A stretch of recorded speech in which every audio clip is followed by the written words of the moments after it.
Welcome back, guys, to our final segment. Rocky here is going to help me demonstrate the final part of our core curriculum of dog training here at the Sport Dog Society, and as you can see, it involves the crate. The crate is really important for a dog's overall well-being and training because inherently, dogs as a canid species are den animals. There are 32 species of canid out there in the wild. All of ours, of course, derived from the gray wolf, but whether they are more solitary species or live in a group, they all live in some sort of den or cave type dwelling. Therefore, it's important for us to give them a den of their own so that whenever scary or overly stimulating things happen, like fireworks or thunderstorms or just the loud teenagers that are causing a ruckus, they need a place to go hide, feel safe, be able to calm all the way down, have a good nap, then they can come back and face the world. It tends to cause hyperarousal and anxiety if they don't have a place like this, as well as the fact that they tend to shelter under places that are not ideal, like the bed or the chair or the car if they're outside. So anyways, crate training starts with the idea that we can use part of that 5 basic commands for success. We use the palm flash to ask them to go to their bed, but we can also take this palm flash, put it over the crate, toss it in, and this becomes a go to your bed, or we like to call it a go to your house technique. I can then throw more treats in. This becomes a fun way to create a snuffle mat out of their crate.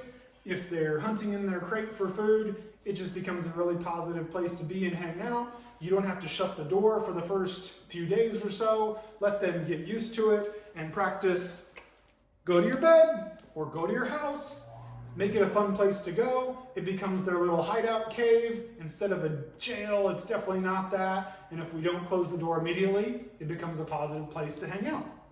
We can step up this crate training technique by adding in some of these puzzle towels. Oh, you're so fast. You're so fast. And we just take the towel, we fold it over, and now this puzzle towel goes in their house. They're going to go in there and work on it for hopefully 5, 10, or 15 minutes. That becomes a really good way to hang out, calm down, and when they're working on something, then we can close the door and it becomes much less stressful because they've got something to do and they're not too worried about when they're going to get let out because they've got some activities to occupy their brain.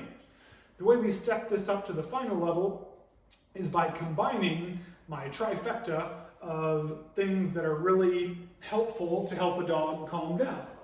I will take something like a split antler, or in this case a beef marrow bone, and I will smear a little bit of peanut butter either in the end of the bone or down the split antler. That becomes piece number 1 to our separation anxiety soothing crate training technique. I also will take one of our stuffed Kongs here that is either stuffed and frozen with soft dog food or a combination of kibble, cottage cheese, and then frozen. And then lastly, we've got the puzzle towel, which Rocky here is working on happily. If I combine these 3 things and put those in there with the crate with them, they've got multiple things to do. And if we add a build-up system, which is going to be in the details of the notes here, where the dog gets what we call a 5-step build-up, they're going to be in a position to take a nap after they go in instead of feeling anxious and barking because someone locked them in there and it kind of sucks. The way we make it a happy experience is by, of course, warming them up with techniques like this, but in the long term, when we have to leave for more than 30 minutes or an hour, we want them to feel safe and sound, really relaxed, and take a nap while they're in there. Here's how we curate that. We call it the 5-step buildup. It starts out by doing 5 or 10 minutes of that palm flash obedience system, working the brain out. Then we can do a walk, maybe 10 or 15 minutes. Doesn't have to be that long at all, but get some good cardio exercise going. Then we want to get a drink of water. We want to have a potty break. And lastly, they go in the crate or the confinement area, closed bathrooms and things like that. A crate with a playpen attached works great as well. They go in that confinement area with their bone or antler smeared with peanut butter, their stuffed frozen Kong, and their puzzle towel. If they have mental and physical exercise, followed by potty, water, and this smorgasbord of fun treat dispensing activities. They're going to take a nap because that's how we all work. If we have a physical exercise at the gym, then we have a protein-rich meal. We're going to be ready to take a nap after, and that's how we curate this nap cycle in the crate for the high-energy puppies. So take it from Rocky. It's a happy way to create positive associations at first with the crate, and then by giving them multiple things to do, we make it so that they just enjoy being in there.